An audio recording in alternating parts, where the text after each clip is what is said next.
السلام عليكم ورحمة الله وبركاته. صباح wanaagsan oo wacan halkaan naga daawanayso guriga Muno.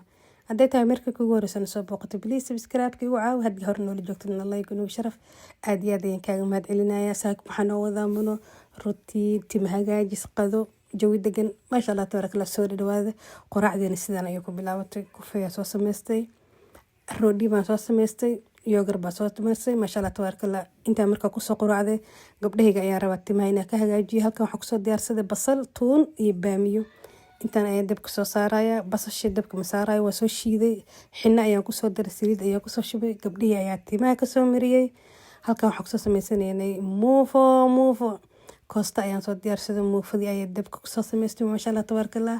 maanta si kale ilaab ayaan soo shaqeeyay please haddii aad ugu cusub tahay subscribe-ka igu caaw haddii hore nir joogtidna aad kaaga mahad celinaa like igu sharaf thank you. qadeena ayaa soo diyaarsanay maasha Allah tabarakallah. koostadan caadi ma ahan aadi ay u macaanid maasha Allah tabarakallah. intaan haysan Allah siiyo inta haystan Allah u barakeeyo. marka soo qadeeyay jikadii ayaan iska soo kala hagaajiyay maasha Allah tabarakallah. laano haddii alla fadhiisatid hadhootid ma hagaajin kartid sidaas ajligeed ayaa isdhaa intaadan fadhiisan ka shaqeey jikadii marka soo hagaajiyo soo meertay soo qabeystay maasha Allah tabarakallah. caruurtii iyo aabahood banaanka ayay u baxeen waa aniga keligay jawi degan ma laga dhigi karo maasha Allah tabarakallah. koob qaxwo ayaa soo samaystay keek talaajada igu jirna waa la soo baxay maasha Allah tabarakallah.